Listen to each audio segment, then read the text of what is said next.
Olá, tudo bem? Sejam muito bem-vindas e muito bem-vindos a esse novo episódio do podcast Briefing de Carreira. Meu nome é Caio César, sou professor no curso de Publicidade e Propaganda EAD da PUC Minas e apresento esse podcast. Nova semana, nova entrevista.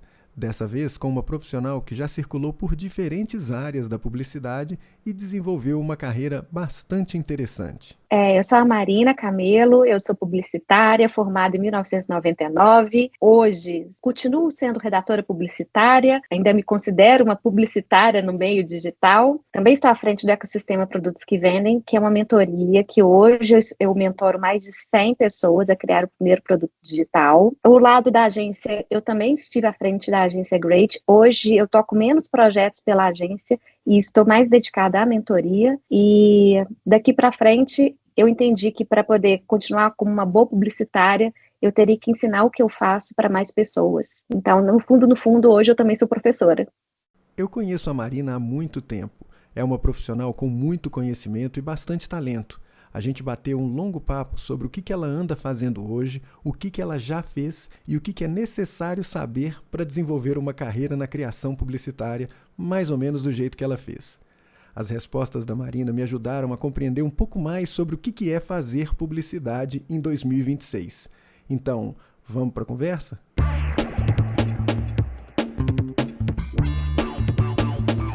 O trabalho de mentoria é um trabalho de treinamento, de formação e é muito legal com a experiência que você tem você compartilhar isso. Como é que foi esse processo para você se transformar em redatora e depois de redatora, uma proprietária de um ecossistema de comunicação e agora trabalhando com mentoria? Como é que foi esse caminho pelo qual você passou? Caio, foi uma coisa muito interessante porque eu imaginava, e eu recomendo que todo mundo pense a carreira 5 anos para frente. Sabe, isso é uma coisa muito difícil das pessoas fazerem, mas especialmente em publicidade, as coisas mudam muito rapidamente. Então, se hoje a gente está falando muito de inteligência artificial, a gente tem que pensar nossa carreira 5 anos para frente com a inteligência artificial já a pleno vapor. Então, eu estava à frente de uma agência de publicidade e meu principal cargo, além de fazer a gestão dessa agência, era como redatora. Só que a função de redatora mudou. Por quê? Hoje em dia, os clientes já chegam com textos prontos. Eu não estou aqui entrando no mérito da qualidade desses textos, mas eles já chegam com textos prontos. Então, você cobrar, mesmo que você fale, poxa, eu tenho uma curadoria, eu tenho uma experiência super legal, etc., o cliente que vai pagar por essa curadoria é um cliente grande que não tem tempo. Porque se a gente está falando de clientes menores, eles mesmos vão resolver internamente o que é um texto bom na cabeça deles, ok? Então, você com anos aí no meu caso, como copywriter, eu me vi e pensei 5 passos à frente, 5 anos à frente, e vi que a minha carreira como publicitária redatora não iria adiante. Mas eu pensei, poxa, eu não aprendi só isso. Publicidade não é só isso. Então, o que eu vou fazer daqui para frente? E eu pensei, e era uma coisa que eu pensava para frente, que seria consultoria.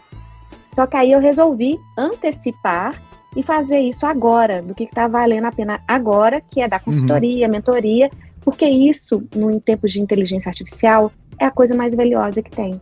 É você ensinar as pessoas a questionarem, a pararem e pensarem, usando toda a sua bagagem para elas tomarem as melhores decisões. Então, você sai do ferramental e vai para decisões estratégicas. Porque agora eu falo que o publicitário, em época de inteligência artificial, antes de tudo, ele tem que ser quase um diretor de criação. Porque se chega um texto pronto da IA, você tem que ser como se fosse o diretor de criação daquele redator IA e falar, não, é por aqui, é por ali. Se chegou uma imagem para você de IA, a mesma coisa. Você é um diretor de criação que vai orientar aquelas imagens ali para ficar do jeito que você quer. Então, no fundo, qual que é o grande pulo do gato? Pessoas que são experientes ou que têm alguma bagagem, transformar isso em uma direção de produtos prontos que chegam para você avaliar. Então, isso é o que acontece agora na mentoria. As pessoas chegam com coisas prontas para mim e eu avalio, não é bem por aqui, isso aqui não tá legal. Então, virou uma curadoria de qualidade, uma direção criativa também do que elas estão fazendo. Então, eu tomei essa decisão pensando na minha carreira. E eu achei que seria mais escalável eu continuar assim do que eu ficar tentando ser uma agência e fazer, porque a agência ainda faz muito isso, né? Peças. entrega serviços prontos para o cliente. À medida que, de repente, o cliente vai ter um tanto de IA trabalhando para ele, qual que vai ser o papel da agência? Mas você já vê isso se transformando? Você já vê o panorama de uma agência sendo transformado, está chegando menos demanda e está sendo necessário mais trabalho estratégico e de consultoria estratégica? Isso já está acontecendo? Já está acontecendo. Já está acontecendo. Um dos nossos grandes clientes, por exemplo, a gente está falando de 2023. Em 2023, um dos grandes clientes nossos, falou assim, eu vou seguir, porque daqui para frente eu vou usar a IA e vou questionar o que a IA vai trazer para mim. Então, o cliente já estava falando isso, eu não preciso de uma agência. Então, eu prefiro eu mesmo olhar os textos que a IA está trazendo. Entende? E aí que vale a bagagem, né? Essa coisa que você acumulou ao longo dos anos na sua experiência profissional como redatora. Redatora barra copywriter ou são substitutos? Como é que você trabalha isso? São duas coisas completamente complementares, não são iguais. Quando você fala de redação, eu posso fazer redação de um script para documentário, eu posso fazer peças publicitárias, eu posso fazer... enfim, o escopo é mais amplo. Quando a gente fala de copywriting, é um texto voltado para as pessoas tomarem alguma ação. Sai um pouco o branding e fica mais ele voltado para vendas ou então para algum comando, tipo, me siga, compartilhe isso. Então, toda a redação que no final dela tem que levar para uma ação, ela é um copywriting, ou seja, você tem que estruturar o seu texto todo de forma que as pessoas tomem uma decisão ali. Isso foi um dos principais aprendizados que quando eu saí da Lápis Raro, eu entrei na Hotmart, isso mudou completamente. E uma coisa interessante, onde o pessoal bebe da fonte para textos de copywriting é os Estados Unidos na década de 50. Você falou copywriting, foi descrevendo copywriting, eu ficando pensando aqui, mas não dá para descolar isso tanto de branding, porque o que veio na minha cabeça? Aqueles textos do David Ogilvy, daquele anúncio do cara da camisa, do cara do tapa-olho, né? Exatamente, mas sabe o que aconteceu com publicidade tradicional? Ela abandonou essa origem, ela ficou mais branding, mais criativa, mais solta e menos texto persuasivo. E o que aconteceu? Aí o marketing digital voltou nas origens da propaganda, nesses grandes caras, para poder entender. Lembra o marketing direto? Lembra as cartas de venda? Cartas mesmo? Viraram vídeos de vendas, páginas de vendas, inspirados nas estruturas das cartas de vendas daqueles anos. Sim. Então, houve um retorno às bases. Só que essa publicidade tradicional que você saímos do mercado, era uma publicidade do Brasil, que era o Brasil criativo, que ganhava o prêmio, que fazia fantasma, que era criatividade, às vezes, pela criatividade. Não era criatividade para um resultado, para uma ação específica, entende? E eu costumo falar assim, que quando eu estava, por exemplo, na Lápis Raro, eu já sentia uma falta disso, assim, me dava... alguns colegas vão me questionar, mas... me dava muito mais prazer ver que uma campanha, por exemplo, para Araújo, levou muita gente a esgotar, por exemplo, alguma coisa que a gente estava fazendo, ou que a campanha da TIM fez que o pré-pago tivesse até que dar uma segurada nisso, porque o pré-pago não estava passando o pós-pago, porque a campanha foi muito boa. Então, me movia muito mais movimentar as massas do que um prêmio. Porque eu achava mais legal ver, nossa, olha a quantidade de gente que está indo por causa de uma mensagem publicitária. Então, você perguntou de fantasma, quando eu estava na publicidade, eu fazia fantasma, mas eu não via sentido nisso. Eu achava uma coisa meio estranha. Era como se fosse quase uma fake news da publicidade, fazer o fantasma. Eu estava ali mostrando o meu potencial criativo, mas por que não mostrar o meu potencial criativo com o resultado daquele potencial? Entende? Então, eu sou muito a favor, hoje em dia, para mim, uma peça de comunicação, ainda mais com os dados que a gente tem acesso, uma peça de comunicação que funciona é o que você queria e o que você obteve. Porque hoje dá para medir. E isso agora é mais do que nunca, porque o tempo todo a gente está acompanhando, né? A gente tem esses painéis que ficam acompanhando minuto a minuto, e aí você vai, vamos melhorar esse grupo de anúncios porque não está dando o mesmo resultado que esse outro grupo aqui, então vamos mexer. Isso é muito em tempo real, né? Muito. E dá uma aflição gigantesca, porque você criou, porque antigamente você tinha um carinho com as peças que você criava. Era um filho, né? Você passou horas fazendo brainstorm. Aí saiu aquela campanha maravilhosa. Você tinha um apego, por mais que a gente fizesse um trabalho mental para não ter apego àquilo ali, a gente tinha um apego. Agora, você não tem tempo nem de fazer um brainstorm com muita qualidade, nem de ter apego, porque na hora que você coloca lá fora, você já tem que falar assim, nossa, eu vou ter que mudar isso daqui totalmente, que pena. Você não consegue nem ter apego pela peça que você fez, nem ter um carinho ali, assim, nossa. Então, é muito o dedo no pulso do que as massas querem. Por outro lado, trouxe um lado muito bonito da publicidade que eu não via há muito tempo, que é entender o que as pessoas querem, entender de gente, entender para onde como que é complexo entender de gente e como que isso acaba que é tão necessário para você, até antes mesmo de criar, você oferecer uma peça que faça sentido para elas. Agora, eu quero voltar, porque eu sou muito saudosista, a esse tempo em que a gente tinha um carinho enorme pelas peças, que é o tempo do começo da sua carreira. E você já mencionou, você falou, estava na Lápis Raro, passou pela Hotmart, mas você passou por outros lugares antes. Como é que foi a trajetória, né, da Marina se transformando numa redatora, chegando na Lápis Raro? Por onde você passou e como que foi essa história? Foi muito interessante. Eu comecei um estágio na LF na época. A LF atendia Itambé, atendia... Quem mais? Bom, não lembro. Eu lembro que o principal cliente era Itambé. E eu cheguei lá, era uma grande agência de Minas na época, atendia clientes bem legais. E quando eu cheguei lá, eu cheguei com a ideia de ser mídia. Eu queria ser mídia. Não era redatora? Não era redatora. Apesar de eu amar escrever, amar ler, eu queria ser mídia. Por quê? Eu via que os formatos de mídia na época eram muito criativos. Eu adorava os formatos criativos que a gente tinha naquela época, tipo outdoor duplo, uma placa diferente. Eu adorava ficar pensando como que a gente ia construir tecnologias diferentes para entregar a mensagem. Adorei. Só que o que aconteceu? Quando eu cheguei numa agência, eu vi o tanto que o profissional de mídia não era valorizado. Como prestador de serviço e remuneração também. Entende? E eu falei assim, poxa, isso não tá legal.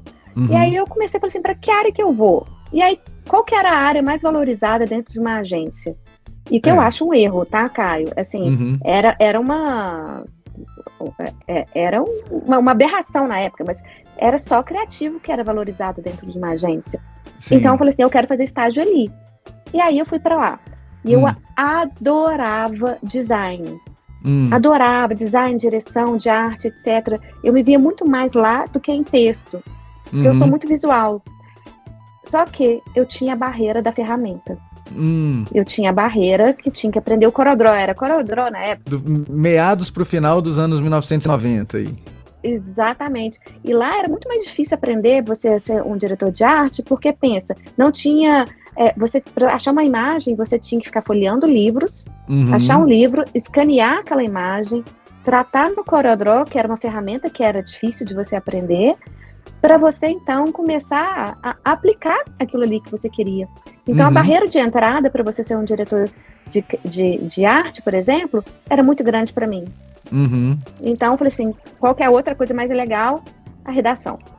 Só que redação é muito mais difícil. É muito mais difícil porque, naquela época, olha também outra coisa que a gente vê aí, por exemplo, a gente vê na publicidade dos anos 50, o redator era o criativo. O diretor de arte só executava o que o redator criava. O redator, se você recuperar lá o Mad Men da vida, você vai ver o redator, que é o cara da ideia, ele tem a ideia, ele pensa o título, ele pensa o copy, o texto, né? E aí um diretor de arte faz umas opções para ele, fala, então, eu pensei nisso daqui para complementar, e ele ainda direcionava, né? Fala, vai para cá. Exatamente. Então era mais difícil ser redator porque você tinha que ter ideia e a gente tratava o diretor de arte como se fosse um apêndice ali do negócio. E isso mudou. Depois começou o papel do diretor de arte ser ativo. Né? A gente tem o Marcelo Serpa aí, que cara mais criativo, que conduzia tudo, os processos. Mas diretor de arte depois, claro, né? Diretor de criação também. Mas eu comecei por um lado difícil. E o redator, ele, para você extrair uma frase parece que é fácil. Então, você às vezes escolhe uma frase, vou fazer redação que parece ser mais fácil escrever texto.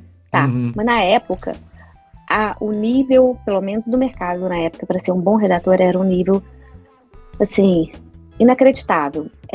Eu lembro, para poder fazer exemplos, tá? Para uma campanha da Lapsaro, eu criava 12. Nossa! 12. Para escolher. E não eram versões diferentes, 12 campanhas diferentes, né? 12 campanhas para poder escolher uma. Quando a gente fazia título, por exemplo, aí já saí da LF, aí fui para Feeling. Da Feeling eu fui para... teve um Soltos, a turma do Cabralzinho, que eles fizeram na época. Depois da Soltos, aí eu fui para Moria / Publivendas, que era uma agência da Bahia, que atendia ao Walmart. E depois eu fui para JBiz, e da JBiz é que eu fui para Lapsaro.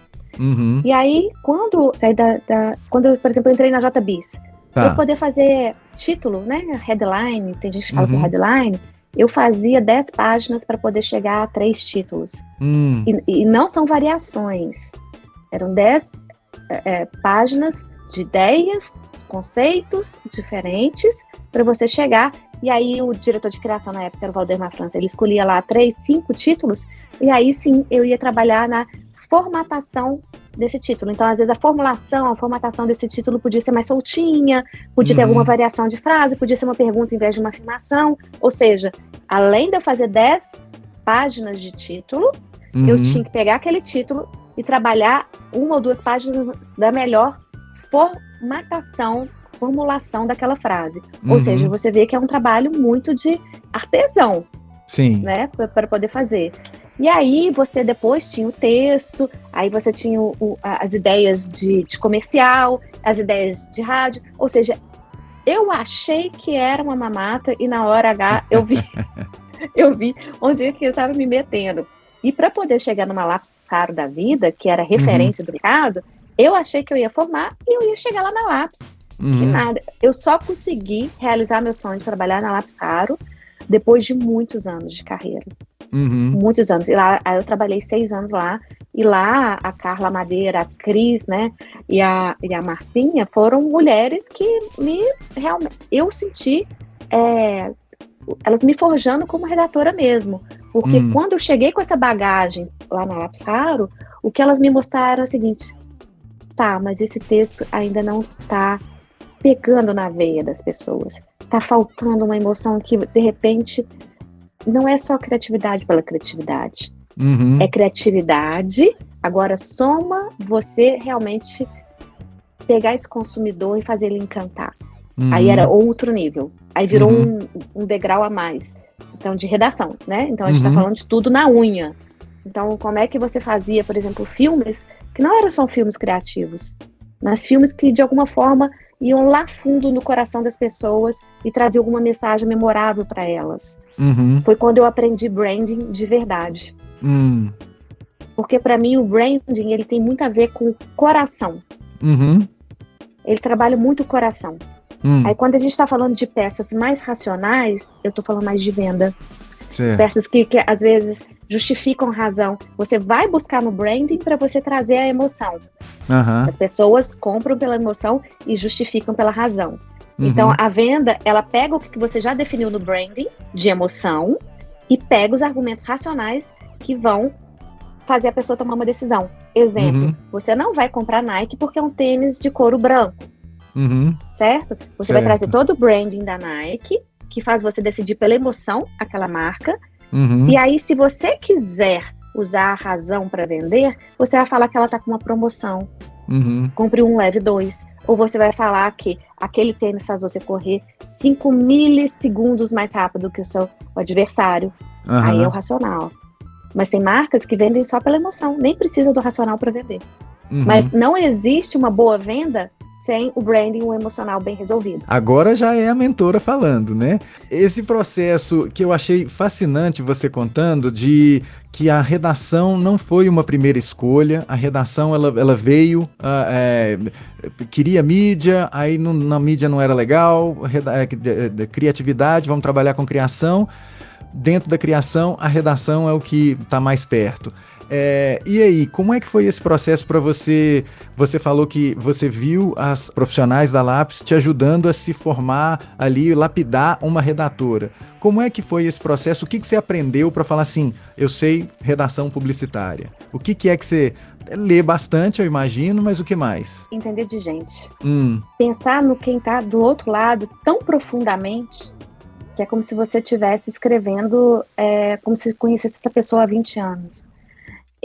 Alguns textos da Lápis, eu colocava assim, por exemplo, se eu queria escrever com muita emoção, eu começava o meu texto, depois apagava e começava assim, mãe. Aí minha emoção de falar com minha mãe vinha toda e o texto vinha carregado de emoção. Porque eu conseguia resumir o público-alvo daquele texto em uma pessoa que eu conhecia. Então você tem que entender o seu público-alvo tão a fundo que você coloque o nome dele no cabeçalho, escreva pensando nele, depois você desmancha o texto do cabeçalho, mas se você não estiver tão conectado com o seu público-alvo, ao ponto de você escrever uma carta ou um texto que vá fundo, como se você entendesse ele tão a fundo, né, para você fazer aquilo dali, essa que foi a grande virada da Lápis Raro, né? Então, se eu estou falando, por exemplo, igual eu escrevi textos na época da Samarco, na época da Vale, Samarco, imagina, Samarco na época do rompimento da barragem. Nossa! E aí? O que você tem que fazer? Você tem que chegar, você tem que se colocar humildemente no lugar de quem está ali fazendo parte daquela comunidade. Você tem que entender aquelas pessoas, conversar com pessoas que entendem aquelas pessoas, para você ser capaz de conectar. Porque se você escreve um texto que é frio, que parece que é escrito de uma hierarquia de cima para baixo, o que acontece hoje em dia? Vem na mesma hora uma contrapartida da internet que você... O que você está fazendo? Quem que é você para falar isso? Entende? Então, assim, os consumidores de publicidade hoje em dia são consumidores mais conscientes também. Você não pode falar qualquer coisa. Então, a responsabilidade de você estar falando para aquela... É uma grande responsabilidade. Então, isso que eu aprendi na Lápis Raro. Você precisa conhecer... E eu acho que hoje é o grande segredo da minha carreira. Foi o grande segredo. Eu não precisava ter aprendido tantas formulações. Eu não precisava ter aprendido a fazer tantos títulos, tantos filmes. Eu precisava ter aprendido a conhecer as pessoas melhor. Eu precisava ter entendido de gente melhor. Eu precisava ter lido livros, mas que falem de pessoas para as quais eu quero falar. Entende? Então você lê o livro sobre... se você vai escrever para pessoas pretas e você não é uma pessoa preta, você tem que ler sobre isso, conversar com essas pessoas, validar seu texto com essas pessoas, porque é isso que a gente está falando, de outras pessoas do outro lado, entende? Sim. E isso acumula, né? E agora com um trabalho diferente disso, mas eu não tô vendo tanta, sabe? Eu acho que eu vejo uma evolução, sabe, Marina? Que é assim, bom, essa coisa de conectar com as pessoas faz todo sentido quando você sai da publicidade tradicional e vai trabalhar na Hotmart, ajudando a converter as pessoas a comprar coisas lá na Hotmart. Eu acho que isso daí é chave, né? Isso aí é chave. E na publicidade tradicional, para você criar uma marca relevante e que ela é querida pelas pessoas, sabe? Então, por exemplo, por que a Unimed é tão querida aqui em Belo Horizonte e não é querida em outros lugares do Brasil, por exemplo? A marca Unimed aqui, e além da empresa, trabalhou melhor isso, né? Então, por que Araújo é uma marca tão reconhecida aqui em BH? Então, esse branding tem que ser bem construído também, sabe? E construir um branding, ele tem uma coisa que é muito interessante, que você tem que entender tanto o seu público-alvo, que você tem que entender onde que você se posiciona perante esse público-alvo. Concorda? Sim. E uma coisa que eu aprendi com um dos caras de antigamente, ele chama Donald Miller, não é antigamente, ele é mais recente. Ele fala assim, as pessoas não querem comprar heróis, elas querem ser heroínas da própria história. Então, você tem que ser um guia dessas pessoas. A sua marca tem que ser um guia para as pessoas serem heroínas da própria história. Então, marca que joga muito confete nela mesma, marca que está sempre falando, eu sou isso, eu sou aquilo, não é uma marca que conquista o coração das pessoas. Agora, se você é uma marca, por exemplo, que estende a mão para as pessoas, que está próximo, que posiciona ela como guia, vem cá que eu te ajudo, vem cá que eu vou te ajudar aqui. Então, por exemplo, a Araújo, ela tem um público-alvo muito interessante, que é cheio de pessoas idosas que por um banquinho, inclusive tem um banquinho na Araújo, que sentam no balcão e conversam com o farmacêutico ou com o atendedor de balcão. Tem esse público. A Araújo, como é que ela traduz isso num branding? Se ela é uma marca que valoriza pessoas idosas, como eu sei que sim, ela fez um dia, que era o dia em que convidava os netos a ensinar os avós a usarem o WhatsApp. Então ela oferecia o espaço dela para isso. Isso é você mostrar, isso é ser guia. Entende? Isso é você entender tanto o seu público-alvo que você entende como que você pode ajudá-lo de verdade. Não só vendendo medicamentos. Como que você pode ajudar o público idoso? No que ele O público idoso adoraria compartilhar uma fotinha no grupo da família, entende? Então, isso é ajudar o idoso. Isso é se posicionar, isso é branding. Isso resolve um problema que não necessariamente é o problema que ele entrou na drogaria para resolver, mas resolve um problema do cliente, né? Exatamente. Isso a gente aprende muito no marketing digital. O marketing digital ensina que você não pode resolver uma coisa só. Você tem que entender o que o seu cliente quer comprar e resolver todas as dores dele. Aí sim você vende. Exemplo, quando você vai comprar um produto digital de emagrecimento, que é um dos produtos digitais mais difíceis de vender, porque tem muita farsa no mercado e tudo mais, o que você tem que entender? Quando você roda uma pesquisa, e tudo no marketing digital roda pesquisa, você tem que entender, por exemplo, todos os problemas de uma pessoa que não consegue emagrecer, por exemplo, 10 quilos em um ano, que é o que ela quer, por exemplo. Ok, eu entendi que você quer emagrecer 10 quilos em um ano, mas quais são os seus problemas? Ela vai falar, eu não tenho tempo, eu tô cansada de fracassar, eu mesma parei de acreditar em mim, eu não tenho apoio da família na hora que eu resolvo fazer dieta, tá lá o meu companheiro ou minha companheira sabotando a minha dieta. Ela vai listar, então a gente lista essas dores em pesquisa. Agora, como é que você resolve isso em um produto? Então, por exemplo, adianta você fazer um curso gravado? Não adianta. Por quê? O curso gravado não resolve a dor da pessoa dela realmente não fracassar. Então, como que você faz isso de forma digital? Você faz um desafio. Desafio de 21 dias. Nesse dia aqui, você vai tomar tantos litros de água. Aí todo mundo compartilha, porque a comunidade, né, de você estar no WhatsApp, por exemplo, compartilhando o que você conseguiu, te faz querer continuar. Então, o produto digital, assim, resumindo a conversa, ele pega um tanto de coisas que as pessoas estão querendo resolver e resolve, e empacota isso numa oferta. Então, por exemplo, voltando a um cliente tipo Unimed, se ela quer vender um plano para idoso, o que o marketing digital poderia trazer para a Unimed hoje? Não é só o plano para idoso. Por que o idoso quer comprar um plano? O que ele espera? O que a família dele espera? E aí você empacota isso numa oferta e entrega para ele. Aqui, tudo que você quer, resolvido. Eu não tenho dinheiro para isso daqui, então tem uma opção mais barata. Aí a gente fala que é o funil de vendas. Do produto mais barato até o produto mais caro. Como é que você resolve uma dor só? E é cheio de... Aí você entra... esse ambiente do marketing digital desse jeito, né, desse tipo de transação, ele é repleto de opções para os consumidores, é repleto de concorrência e é repleto de gente que tenta entregar soluções mágicas, né? Você falou uma coisa importante que é de conhecer a pessoa. Na hora, com a minha experiência de user experience, eu não tem outra coisa que vem na cabeça que não seja, tem que ir a campo, tem que conversar com as pessoas, para depois disso eu entender e elaborar uma persona que represente aquelas pessoas. Mas aí vem uma moçada e faz um template de persona, ou um gerador de persona no chat GPT. Meu Deus, talvez essa não seja... Né? Meu Deus, talvez essa não seja a solução, né? Não, é você conhecer mesmo. Então, se o ChatGPT gerou essa persona, você tem que chegar e questionar aquilo que está ali.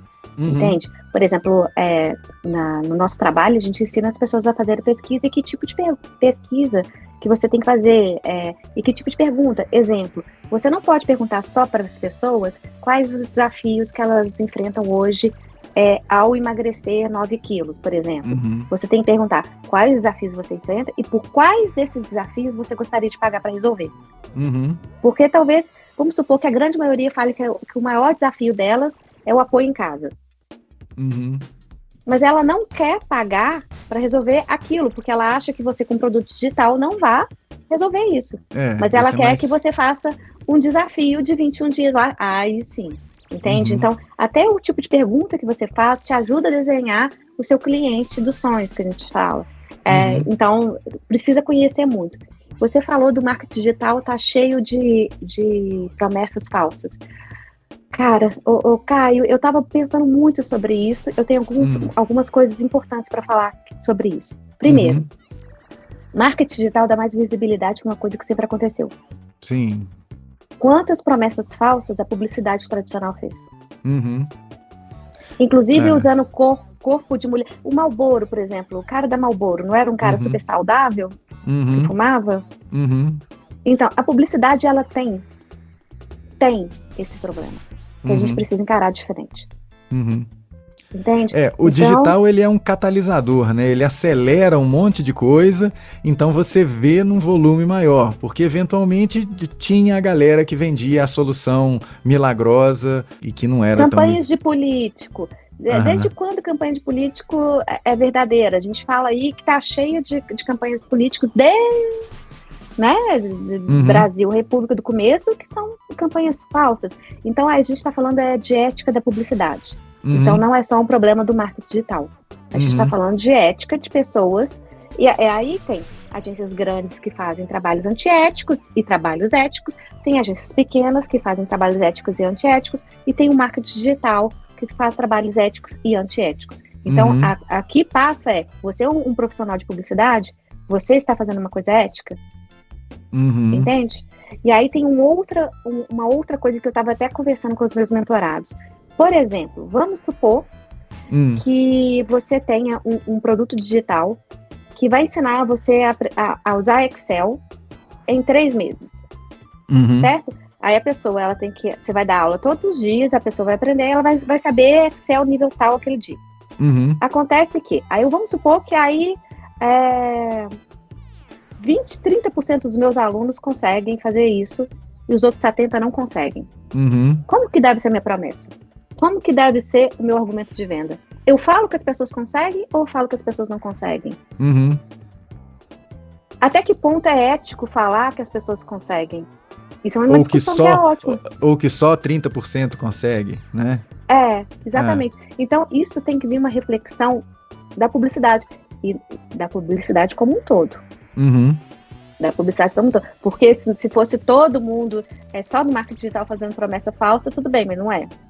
Eu acho que aparece mais justamente porque estamos mais presos às telas pequenas do que a gente jamais esteve das telas grandes, estamos sendo bombardeados por mensagens o tempo todo e, eventualmente, uma mentira repetida 1000 vezes, ela acaba sendo normalizada, né? As pessoas acabam, é assim, né? E eu estava lendo uma dessas cartas, Bottom Letters, que eram de um copywriter na época que fazia marketing direto. Exatamente. Você vai emagrecer tantos quilos, mesma coisa, em tanto tempo, tal. Você vai comprar essas sementes vão virar rosas que vão dar rosas 3 vezes mais que qualquer roseira. A mesma coisa.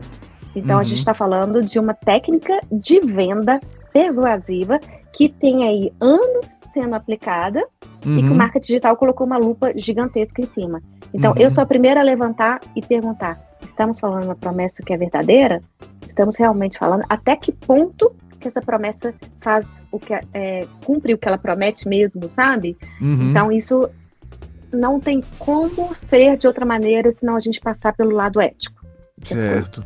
E você percebe que essa mudança para uma postura ética, reflexiva e mais voltada para o real, isso funciona também no digital? As pessoas, elas engajam, elas convertem nesse contexto? Ou é aquele esquema, né? A fila para as respostas fáceis é sempre maior, assim? A fila para as respostas fáceis é sempre maior. As pessoas que param e pensam, as pessoas que param e refletem sobre... É muito mais disso. A gente vê isso muito na fake news, né? Você solta uma mentira, o trabalho para você falar o que é uma verdade é muito maior do que as pessoas saírem acreditando numa mentira, concorda? Infelizmente está assim. Mas é culpa de quem? Eu acho que é culpa de todo mundo. Culpa da nossa pressa, é culpa da nossa necessidade de sempre confirmar os nossos pontos de vista, é culpa de quem cria, é culpa de quem vem, é culpa de todos nós. Então, eu acho que é o negócio. Pro golpe do bilhete premiado funcionar, você tem que ter duas pessoas gananciosas aí, né? Os dois tem que se encontrar, né? Exatamente, mas sempre será o caminho mais fácil, infelizmente. Pois é, mas aí, separando o joio do trigo, é possível e é bem bacana, é bem recompensador trabalhar a publicidade, seja ela no contexto do digital, seja ela no contexto de construção de marca, de uma forma ética e de uma forma responsável, né? Isso daí não tem preço. Eu acho, Caio, assim, tanto é que o meu posicionamento nas minhas redes sociais o tempo todo fazendo as pessoas refletirem sobre isso. Será mesmo que você consegue? Será mesmo que você vai fazer 100 mil reais em um mês? Será mesmo que você consegue entregar isso? Eu, Marina, sempre acho que a verdade tem muita força e que ela sempre deve ser dita, porque a confiança se ganha em gotas e se perde em litros. Então, você fazendo esse trabalho a conta-gota de confiança, no final das contas, você vai ter construído uma reputação como profissional, enfim, uma reputação que pode ser trabalho de formiguinha, você está falando a verdade no meio de um tanto de mentira, mas no final aí de um tempo, as pessoas te veem com outros olhos. Então, eu acho, para mim, mentira tem perna curta mesmo. Então, eu prefiro ser super transparente e verdadeira. A gente pode não perceber no calor dos acontecimentos, mas na hora que a gente afasta e na hora que o tempo passa, você vê que há uma separação muito, muito clara, né? Assim, de quem trabalha de uma maneira... isso é bom de ver. Isso é reputação. Isso é reputação e todo mundo tem que trabalhar nela, sabe? E isso dá gosto de ver no final das contas. Que bom que eu fiz esse caminho. Você fica todo orgulhoso de si mesmo, sabe? Da tapinha nas costas de si mesmo. É isso. Assim, poxa, valeu a pena ser a pessoa correta no meio de um tanto de gente que não. Isso. Excelente, Marina. Que conversa bacana. Muito bom. Obrigada. Estou super disponível aqui para outros papos, para outros momentos. Acho super bacana a gente trazer esse momento de reflexão para todo mundo. Excelente, muitos ensinamentos bacanas e, enfim, todos os links para conhecer mais do trabalho da Marina vão estar aí na descrição do episódio. É só mandar brasa, segue lá, engaja e seja mentorado, seja amigo, converse, aprenda, né? Isso aqui é o bacana. E eu quero aprender com as pessoas também. Me traga novidades, me traga informações. Adoro aprender com as pessoas. Ótimo. Obrigadão, Marina. Valeu. Obrigada a você, Caio. Foi uma honra estar aqui. Muito obrigada a você, a PUC, a todos os seus alunos por esse momento. Eu que agradeço.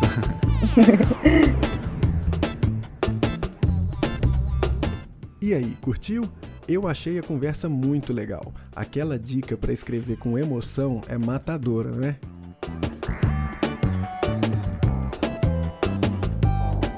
E se você tiver alguma dúvida sobre o desenvolvimento da sua carreira ou sobre o processo de estágio, pode me mandar um e-mail no caiocgo@pucminas.br. Quem sabe a sua pergunta não vira pauta para um novo episódio ou mesmo uma questão que eu farei para alguém que vem aqui conversar comigo. Participe, esse espaço também é seu. Esse podcast é uma produção do Núcleo de Estágio do curso de Publicidade e Propaganda EAD da PUC Minas. Roteiro e apresentação, professor Caio César Oliveira. Produção de imagens e gestão de mídias sociais, Verônica Adler, Neto Fagundes e Larissa Silva. O curso de Publicidade e Propaganda EAD da PUC Minas é coordenado pela professora Alessandra Girard. Faz parte do colegiado do curso o professor Caio César Oliveira. A chefe do Departamento de Comunicação Social da PUC Minas é a professora Viviane Maia. A professora Adelina de la Fuente é a diretora da Faculdade de Comunicação e Artes da PUC Minas. Esse episódio foi gravado nos estúdios Mofo, em Belo Horizonte, e pelo Microsoft Teams. A trilha sonora é de Quincas Moreira, e toda a edição foi feita com o Audacity no Linux Mint. Assine esse podcast para sempre ficar por dentro do que acontece no universo do estágio no curso de Publicidade e Propaganda EAD da PUC Minas. E lembre-se de dar o seu like e deixar as 5 estrelas para que mais gente tenha contato com esse conteúdo. Um abraço e até a próxima!